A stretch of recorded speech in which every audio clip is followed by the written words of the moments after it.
Hello friends, आप सभी लोगों का स्वागत है आपके अपने परिवार यूट्यूब चैनल फ्रेशर क्लासेस में। तो फ्रेंड्स, आज हम लोग जो है प्रैक्टिस सेट नंबर साइंस का प्रैक्टिस सेट नंबर 9 लेकर हाजिर हैं। तो फ्रेंड्स, जो भी बच्चे लोग बिहार डीएलएड एंट्रेंस एग्ज़ाम 2024 की तैयारी कर रहे हैं तो उनके लिए ये वीडियो सेशन बहुत ही हेल्पफुल होगा। तो चलिए क्वेश्चन स्टार्ट करते हैं। निम्न में से कौन जैव अभिधरित है? निम्न में से कौन जैव अभिधरित है पूछा है। तो देखिए, इसमें से आपका जैव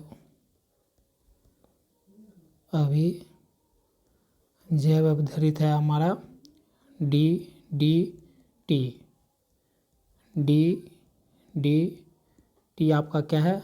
जैव अभिधरित है। और जो हमारा बाकी जो ऑप्शन है वो आपका जैव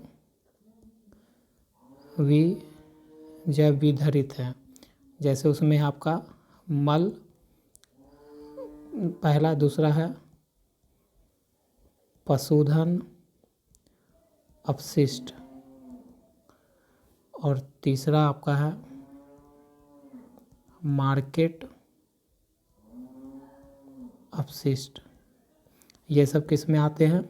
तो ये सब आपके आते हैं जैव विधरित में।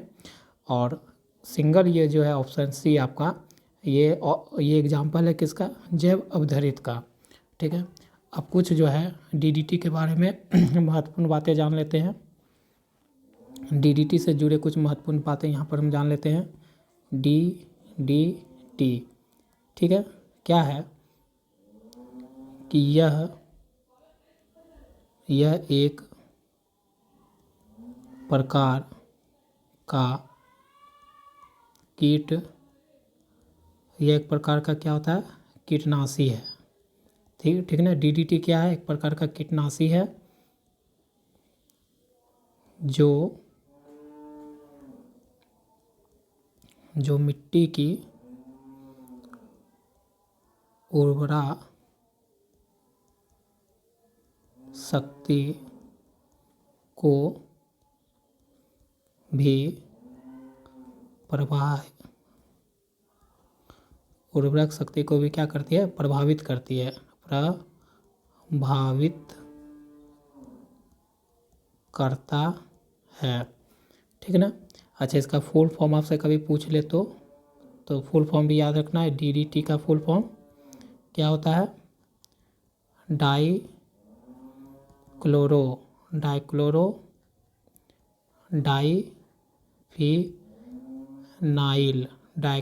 डाइफिनाइल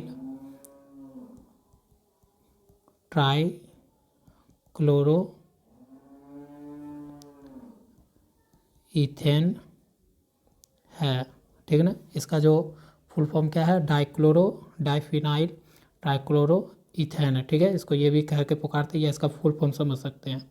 ठीक ना। चलते हैं आगे आपका कौन सा है? निम्नलिखित में से डैश में सबसे कम ऊर्जा वाले कण होते हैं।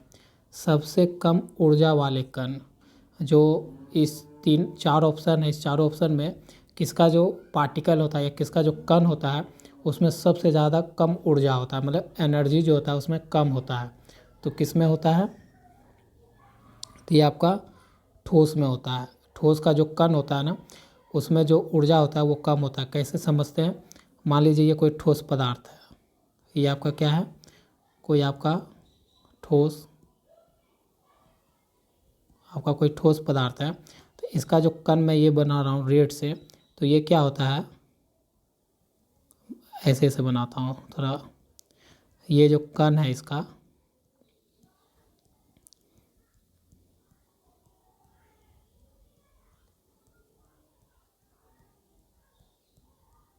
ये जो कण है ये क्या है? इस ठोस पदार्थ का ये कण है। तो ये कण आप देख रहे हो ना, ये क्या है? बहुत नज़दीक है। तो नज़दीक होने के बाद नज़दीक होने के कारण ये क्या है? ये जो कण है ये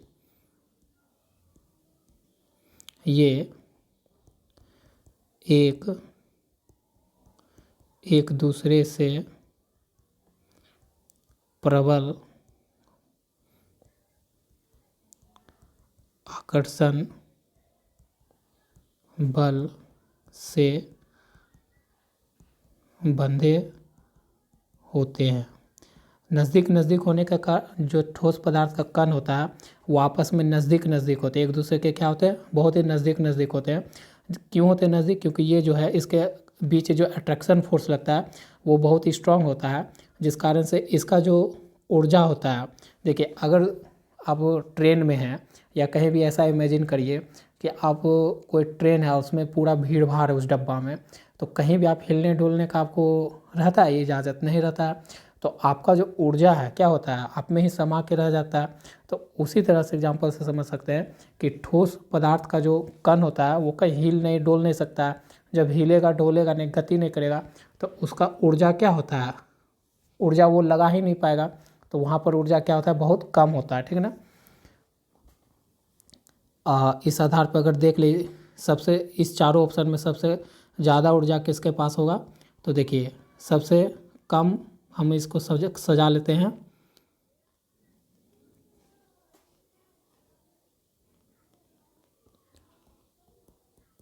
आरोही, अगर आरोही क्रम में देखा जाए ये ऊर्जा को, तो कैसे कैसा कैसा बनेगा इसका ये, तो आरोही क्रम में छोटा से बड़ा मतलब सबसे कम, तो सबसे कम किसके पास होगा, ठोस के पास, उससे थोड़ा ज़्यादा किसके पास होगा, द्रव के कण के पास ऊर्जा होगा, उससे थोड़ा ज़्यादा किसके पास कण होगा, गैस के पास, मतलब गैस के कण को सबसे ज़्यादा उसके बाद ऊर्जा होगा, फिर उसके बाद किसका होगा, यहाँ पर होगा, यहाँ पर लिख देता हूँ, प्लाज्मा के पास होगा, किसके पास होगा सबसे ज़्यादा, उसके बाद प्लाज्मा के पास है।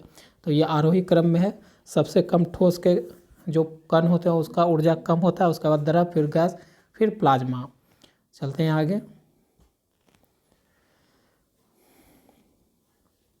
किसी वस्तु का वजन हवा में 10 न्यूटन है, जब उस वस्तु को किसी द्रव में पूरी तरह डुबाया जाता है तब उसका वजन 8 न्यूटन रहता है।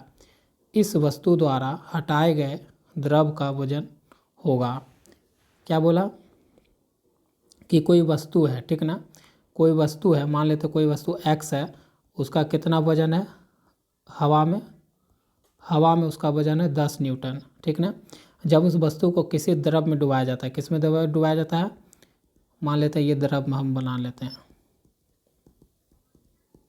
ये आपका क्या है, द्रव है। द्रव में इस वस्तु को x वस्तु को मान लीजिए डुबाएंगे, ठीक ना, x वस्तु को क्या कर रहे हैं, डुबा रहे हैं, डुबाया जाता है, तब उसका वजन 8 न्यूटन रह जाता है। तो पानी में उसका वजन कितना रह जाता है, 8 न्यूटन रह जाता है द्रव के अंदर। उस वस्तु द्वारा हटाए गए द्रव का वजन क्या होगा, तो वो वस्तु जो पानी में गया है तो उस कारण से जो 8 न्यूटन उसका हो गया, तो कितना वजन वो हटाया होगा पानी में, द्रव का कितना वजन वो माइनस किया होगा। तो हमारा यहाँ से साफ दिख रहा है कि अगर 10 न्यूटन का वजन है उस वस्तु का, अगर पानी में डाले तो वो 8 न्यूटन का हो गया, इसका मतलब वो कितना हटा रहा है, 2 न्यूटन हटा रहा है। कैसे हटा रहा है तो समझते हैं इसको समझने के लिए यहाँ आ जाते हैं, हम चलते हैं किस पे, आर्किमिडीज सिद्धांत के अनुसार ये चीज़ हम समझ सकते हैं, ठीक है ना। क्या बोलता है, ये क्या बोलता है कि आर्किमिडीज सिद्धांत क्या बोलता है कि वस्तु द्वारा हटाए गए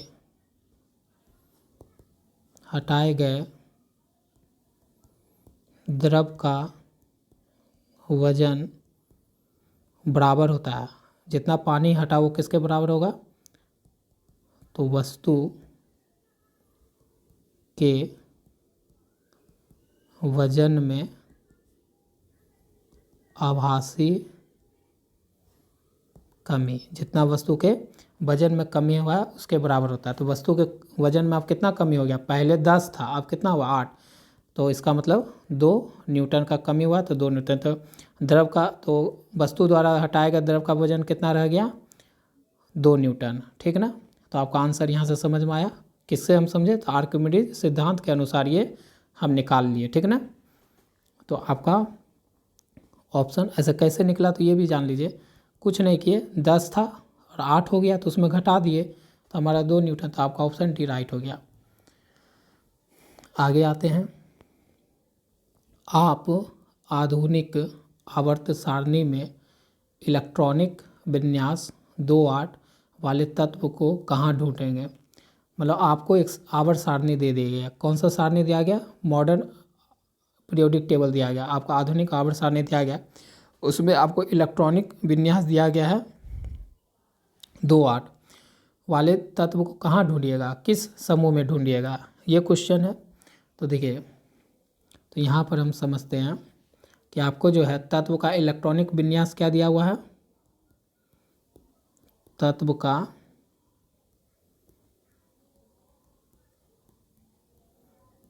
आपके पास तत्व का इलेक्ट्रॉनिक विन्यास दिया हुआ 2,8, ठीक ना। तो इससे तत्व का परमाणु संख्या पता कर सकते हैं। अगर तत्व का इलेक्ट्रॉनिक विन्यास हमको पता है तो उसे हम क्या पता कर सकते हैं, तत्व का परमाणु संख्या पता कर सकते हैं। तो संख्या पता करने के लिए उसको जोड़ दीजिए, तो कितना हो गया, 10, ठीक ना। तो 10 किसका होता है, पीरियोडिक टेबल में 10 देखिएगा तो वो कौन सा तत्व का 10 होता है, तो तत्व एनी, मतलब नियॉन किसका होता है, नियॉन को दर्शाते हैं कौन से, एनी से। तो 10 किसका विन्यास होता है, परमाणु संख्या होता है, तो एनी का होता है, मतलब नियॉन का होता है, ठीक ना। तो इससे पता चल गया नियॉन का है। अब देखिए, जब नियॉन का है तो हम क्या कर सकते हैं, तब पता चल जाएगा कि यह जो है 8वें ग्रुप का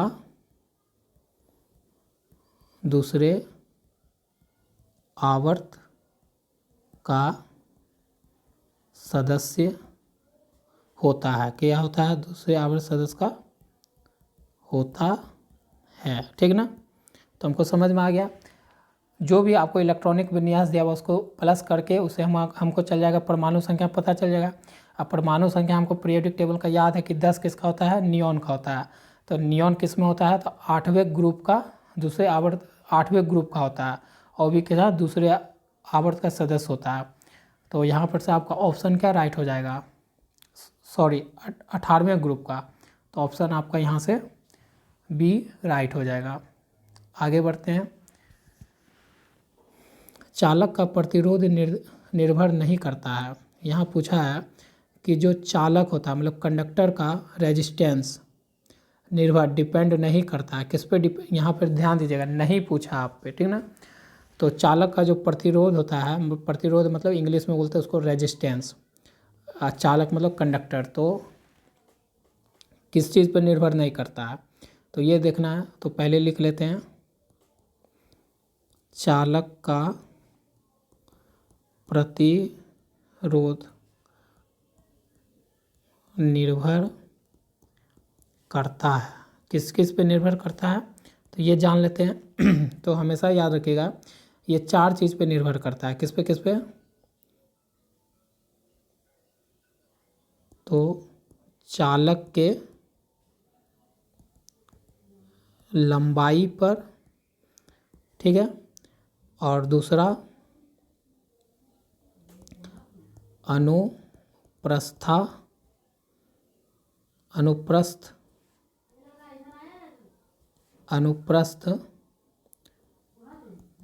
काट के क्षेत्रफल पर, तीसरा तापमान पर, और चौथा पदार्थ की प्रकृति पर। ये 4 चीज़ पे आपका डिपेंड करता है, ठीक ना। चालक का जो प्रतिरोध होता है, जिसको आप आर से डिनोट करते हो, वो चालक के लंबाई पर डिपेंड करता है, मतलब लेंथ पे डिपेंड करता है, लेंथ ऑफ कंडक्टर। अनुप्रस्थ काट पे कैसे, मतलब क्रॉस सेक्शन एरिया पर, क्रॉस सेक्शन एरिया पे, कंडक्टर के क्रॉस सेक्शन एरिया पे ये डिपेंड करता है। तापमान पर, मतलब टेम्परेचर पे डिपेंड करता है।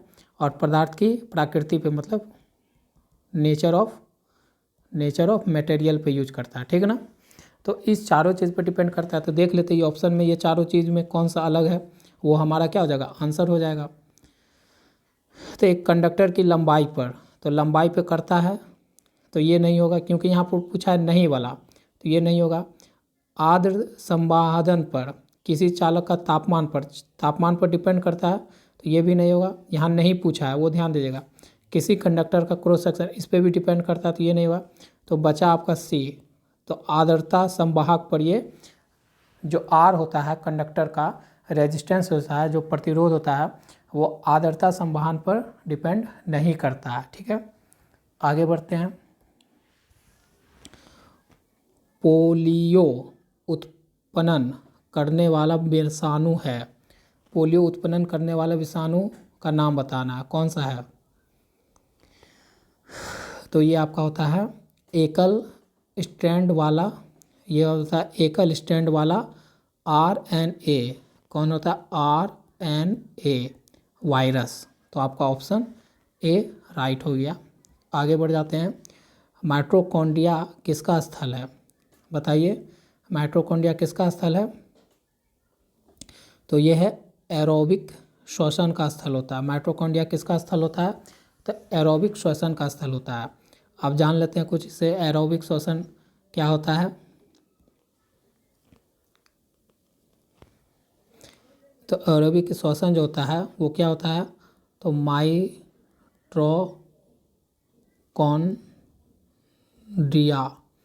माइटोकॉन्ड्रिया में ऑक्सीजन की उपस्थिति से एरोबिक श्वसन होता है। माइटोकॉन्ड्रिया में जो है ना, ऑक्सीजन की उपस्थिति में क्या होता है, एरोबिक श्वसन होता है, ठीक ना।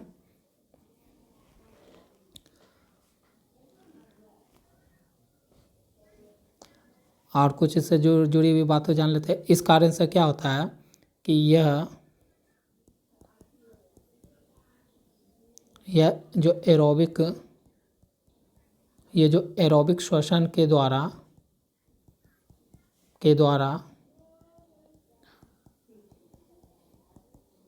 कोशिकाओं को ऊर्जा प्रदान करता है, ठीक ना। तो ये एरोबिक श्वसन के द्वारा क्या करता है, कोशिका को ऊर्जा प्रदान करता है। किसके प्रेजेंट में होता है, तो ऑक्सीजन के प्रेजेंट में होता है। कहाँ पर होता है, तो माइटोकॉन्ड्रिया में होता है। अब तो माइटोकॉन्ड्रिया के एक और अन्य नाम से जानते हैं, क्या नाम से जानते हैं, कोई बता सकता है। मैंने बताया है शायद पिछले क्लास में, माइटोकॉन्ड्रिया को जो उसका अन्य नाम है वो सभी बच्चे हमको कमेंट करेंगे कमेंट बॉक्स में, ठीक है। तो ये आपका होमवर्क है कि माइटोकॉन्ड्रिया का जो अन्य नाम होता है वो क्या होता है, वो आप लोग कमेंट करिएगा। चलते हैं आगे।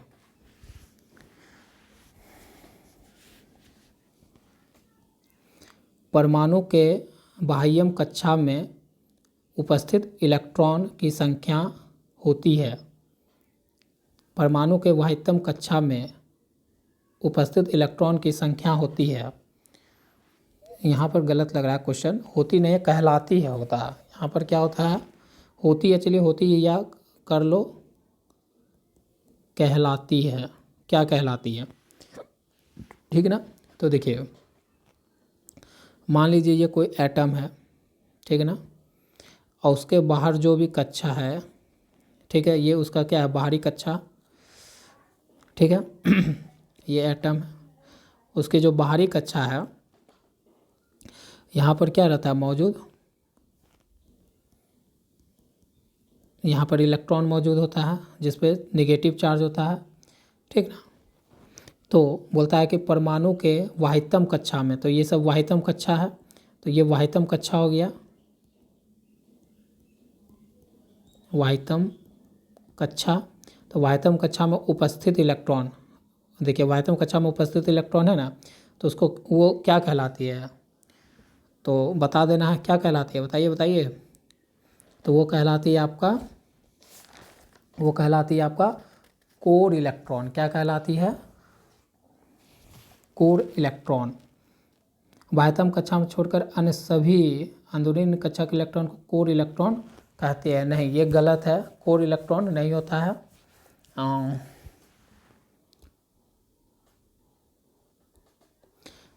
तो देखिए जो आपका वाहितम कक्षा में, जो आपका वाहितम कक्षा में इलेक्ट्रॉन मौजूद होता है, तो उसे क्या कहते हैं, उसे आप कहते हैं, उसे कहते हैं संयोजी इलेक्ट्रॉन। उसे क्या कहते हैं आप लोग, संयोजी इलेक्ट्रॉन। जो वाहितम कक्षा में जो इलेक्ट्रॉन मौजूद होता है उसे क्या पुकारा जाता है, संयोजी इलेक्ट्रॉन। क्या कहते हैं उसे, संयोजी इलेक्ट्रॉन कहते हैं, ठीक ना।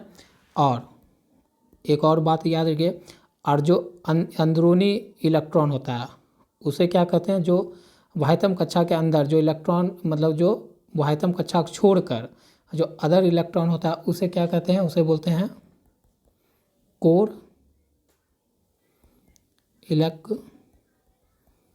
उसे बोलते हैं कोर इलेक्ट्रॉन, ठीक ना। वाहितम कक्षा वाले इलेक्ट्रॉन को छोड़ के जो अंदर, उससे अंदर वाले जो इलेक्ट्रॉन होते हैं उसे बोलते हैं कोर इलेक्ट्रॉन, ठीक ना। इसे क्या मैं लिख दूँ, अच्छे से लिख देता हूँ। देखो एक होता है कोर, एक होता है कोर इलेक्ट्रॉन। तो कोर इलेक्ट्रॉन किसको कहते हैं,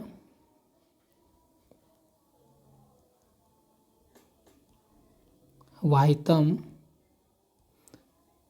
कक्षा को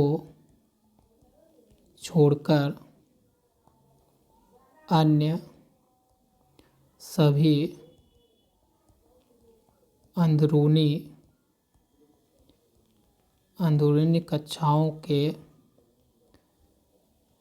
इलेक्ट्रॉन को कोर इलेक्ट्रॉन कहते हैं, ठीक है। तो वाहितम कक्षाओं को छोड़कर, वाहितम कक्षाओं के जो जितने भी इलेक्ट्रॉन होते हैं उसको छोड़कर जो अन्य सभी अंदरूनी कक्षाओं के इलेक्ट्रॉन को कोर इलेक्ट्रॉन कहते हैं, ठीक है। और उसके अलावा जो अंदरूनी वाला को छोड़ के बाहर वाला को तब क्या कहेंगे, उसे बोलेंगे, जो बाह्य कक्ष पे होता है उसे बोलते हैं संयोजी इलेक्ट्रॉन, ठीक है। हम दोनों चीज़ आपको समझा दिए, आगे बढ़ते हैं। किंगडम प्लांट पादप जगत में शामिल है। किंगडम प्लांट पादप जगत में शामिल है, कौन शामिल है बताइए, कौन शामिल है। तो टेरियोफाइट और जिम्नोस्पर्म ये भी होता है, शैवाल और बायोफाइट ये भी होता है, एंजियोस्पर्म ये भी होता है। इसका मतलब ऑप्शन ए, सभी किंगडम प्लांट या पादप जगत में शामिल होते हैं, ठीक है। आगे चलते हैं। किसी अंतरिक्ष यात्री को आकाश कैसा प्रतीत होता है, तो वो आपको कैसा प्रतीत होता है, काला। कैसा प्रतीत होता है, काला प्रतीत होता है। क्यों प्रतीत होता है, तो चलिए इसका मैं डिटेल आपको यहाँ पर लिख देता हूँ, कारण लिख देता हूँ कि कारण, मैं यहाँ पर आपको उसका कारण लिख देता हूँ क्यों प्रतीत होता है काला। तो काला प्रतीत होने का कारण ये है कि क्योंकि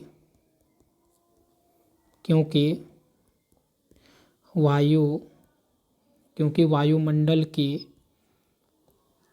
अनुपस्थिति, क्योंकि वायुमंडल की अनुपस्थिति के कारण आसमान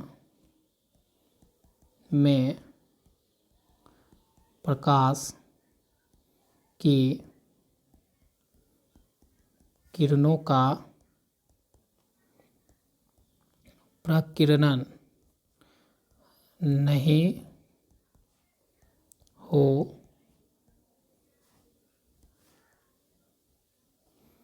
नहीं हो पाता है और कोई भी प्रकीर्णित या अपवर्तित किरण अंतरिक्ष यात्री की आँखों तक नहीं पहुँचता, इसलिए आकाश काला दिखता है। क्या मैंने लिखा? देखिए मैंने लिखा कि क्योंकि वायुमंडल की अनुपस्थिति में, जैसे अंतरिक्ष में आप जाओगे ना, अंतरिक्ष में क्या गायब रहता है? अंतरिक्ष में आपका जो अब्सेंट होता है कौन? वायुमंडल। तो वायुमंडल की अनुपस्थिति के कारण आसमान में प्रकाश की किरणों का, जो प्रकाश के किरण होते हैं उसका ना ही प्रकीर्णन हो पाता है और ना उसमें प्रकीर्णन या अपरिवर्तित हो पाता है। इसी कारण से किरण अंतरिक्ष यात्री की आंखों तक नहीं पहुंचता है। जब जैसे के प्रकाश का हम कोई भी वस्तु को देख पाने के लिए क्यों सक्षम होते हैं? जब वो किसी ऑब्जेक्ट से टकरा कर हमारे आँख की ओर आँख में आता है तभी तो हम उस वस्तु को देख पाते हैं। तो आकाश में क्या हमारा वायुमंडल ही क्योंकि वायुमंडल की अनुपस्थिति होती है अंतरिक्ष में, जिस कारण से वहाँ पर क्या होता है, कोई कण नहीं होता है, पार्टिकल नहीं होता है। तो पार्टिकल नहीं होगा तो जो प्रकाश वहाँ से जो भी प्रकाश होता है तो उस पर टकरा कर रिफ्लेक्ट होकर हमारी आँख की ओर नहीं आ पाता है, जिस कारण से हमको कोई चीज़ दिखता नहीं है। तो इसीलिए हमारा आकाश कैसा दिखता है? तो काला दिखता है। ठीक है, आगे बढ़ते हैं। आपको समझ में आया होगा, आपको लिख भी दिए हैं, आप पढ़ लेना, समझ जाओगे।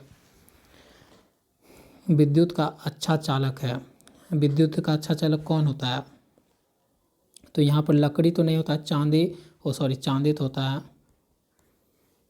तो यहाँ पर चांदी होगा, प्लास्टिक नहीं होता, कार्बन भी नहीं होता। तो आपका ऑप्शन बी राइट हो गया। आगे बढ़ते हैं। स्रोत उत्पत्ति के आधार पर संसाधनों को कितने भागों में बांटा गया?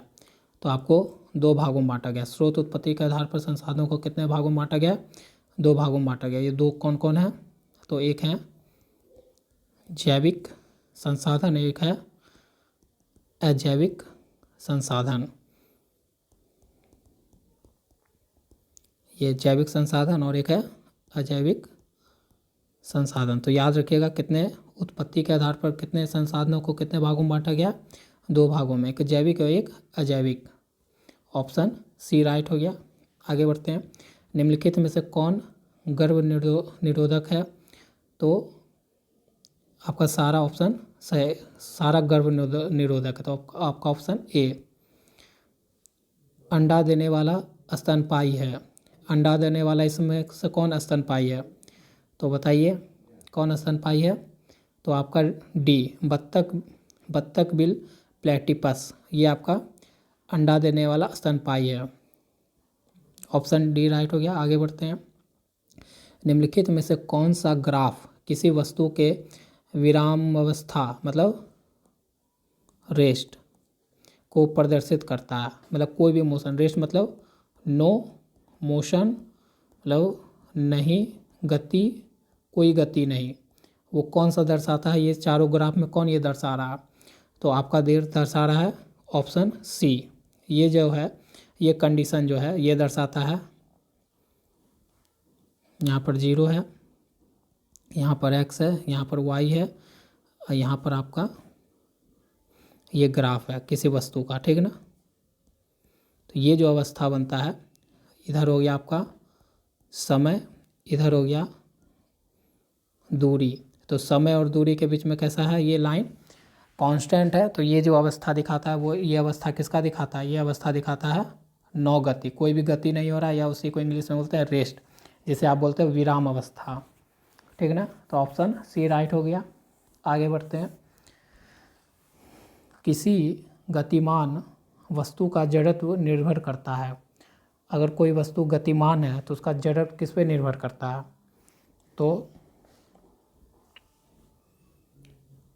किस पे निर्भर करता है पूछा ना, तो यहाँ से हो जाएगा उस वस्तु के द्रव्यमान पर। किसी भी गतिमान वस्तु का जड़त्व जो है किस पे निर्भर करता है? उसके उस वस्तु के द्रव्यमान पर। तो किस किस पर निर्भर नहीं करता है वो भी जान लेते हैं। तो निर्भर नहीं करता है, तो किस किस पे निर्भर नहीं करता है? तो वस्तु के गति पर निर्भर नहीं करता है, और दूसरा संवेग पर निर्भर नहीं करता है। देखिए कोई भी जो गतिमान वस्तु होगा ना उसका जड़त्व उस वस्तु के द्रव्यमान मतलब मास पे तो निर्भर करता है, लेकिन उस वस्तु के गति पर निर्भर नहीं करता है और ना ही उसके संवेग पर निर्भर करता है। ठीक ना, मोमेंटम जिसे बोलते हैं हिंदी इंग्लिश में, उस पर नहीं करता है। आगे बढ़ जाते हैं। अम्लराज क्या है? अम्लराज, तो अम्लराज क्या है? तो अम्लराज आपका होता है सांद्र HNO3 और HCl का मिश्रण। ठीक है, तो ऑप्शन सी राइट हो गया। आगे बढ़ते हैं। प्रथम पृथ्वी सम्मेलन का आयोजन कब किया गया था? तो ये किया गया था 1992 में किया गया था। ठीक है, कहाँ पर किया गया था? तो ब्राज़ील में किया गया था। कौन से शहर में ब्राज़ील के? तो याद रखिए वो किया गया था रियो डी जेनरो शहर में किया गया था। ठीक ना, तो ऑप्शन आपका बी राइट हो गया। आगे बढ़ते हैं। निम्न में से कौन सा जीवाणु फलिया की जड़ों से संबंधित है? जीवाणु की जड़ों से संबंधित है। कौन सा जो बैक्टीरिया होता है किसी भी पेड़ पौधे के जड़ से संबंधित है? तो ये होता है राइबोसोम। क्या होता है? Option D ribosome. किसी भी पेड़ पौधे के, जैसे ये मान लीजिए हम एक अथी बनाए, इसका ये जड़ बना दिए, ये आपका जड़ बना दिए और ये आपका ऊपर ये तना हो गया। ठीक ना, तो ये क्या बनाया मैंने? जड़। तो यहाँ पर जो होता है ना, यहाँ कौन सा बैक्टीरिया पाया जाता है? ये जड़ में पाए जाने वाले बैक्टीरिया को कहते हैं राइजोबियम। क्या बोलते हैं? राइजोबियम। तो ऑप्शन डी आपका राइट हो गया। इसके बारे में थोड़ा और जान लेते हैं।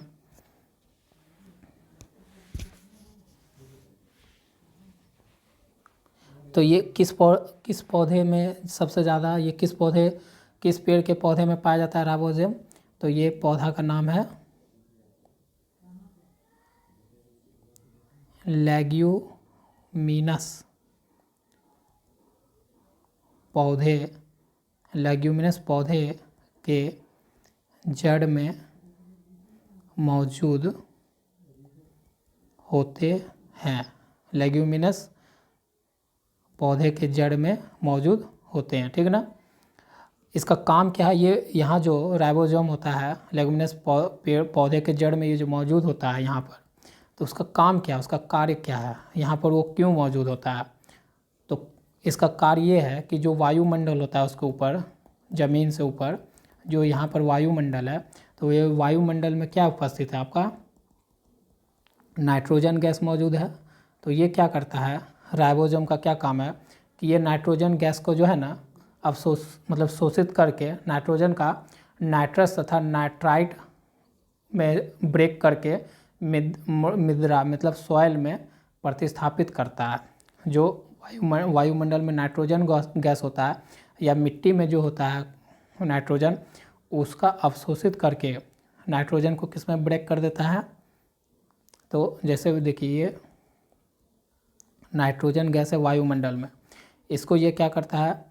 राइबोसोम जो होता है, राइजोबियम जो होता है, ये बैक्टीरिया जो होता है, ये जीवाणु इसको अवशोषित करता है और इसको दो चीज़ में तोड़ देता है। किसमें? तो नाइट्रोजन नाइट्रोजन को किस में तोड़ देता है, नाइट्रेट में और नाइट्राइट में, और इसको किस में मिक्स कर देता है, सॉइल मतलब मिट्टी में मिला देता है। तो जिससे ये क्या होता है, मिट्टी उर्वरक हो जाती है, मिट्टी की गुणवत्ता क्या हो जाती है, बढ़ जाती है, ठीक ना। उर्वरक शक्ति होता है, क्या होता है, बढ़ जाता है। तो इसका यही काम है, समझ गए होंगे आप लोग। चलते हैं आगे, आज का ये लास्ट क्वेश्चन है ना।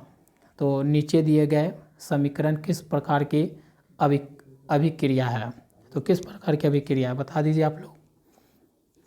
देखिए इधर तो आपका क्या है, इधर आपका रिएक्शन है और इधर उसका प्रोडक्ट दिया हुआ है, ठीक ना। तो देखिए पी एन मतलब लीड है, और के को स्थापित किया एनओ, मतलब के स्थापित इधर होके चल गया, और यहाँ से आई जो है स्थापित होके आई इसके पास चला गया। तो यहाँ पर द्वि विस्थापन हुआ है, ठीक ना। तो ये किसका एग्जाम्पल है, द्वि विस्थापन का है, ठीक ना। देखिए इस जो ये जो आपका है कंपाउंड, इससे अलग होके आई पी एन के साथ मिल गया है, और पी एन के साथ जो NO3 है वो इसके साथ मिल गया है। तो इस आधार से हम पकड़ सकते हैं कि यहाँ पर द्वि विस्थापन हो रहा है, ठीक ना। तो आपका ऑप्शन डी राइट हो गया। तो इस तरह से आपके मैंने कहते हैं 20 क्वेश्चन पूछे जाते हैं, तो मैंने 20 क्वेश्चन आपका साइंस का इस तरह से कंप्लीट करवा दिया प्रीवियस ईयर का। तो कैसा रहा आपके लिए, कैसा लगा, और जो एक होमवर्क है उसको कमेंट करिएगा ज़्यादा से ज़्यादा बच्चे लोग। मिलते हैं आपसे नेक्स्ट वीडियो में।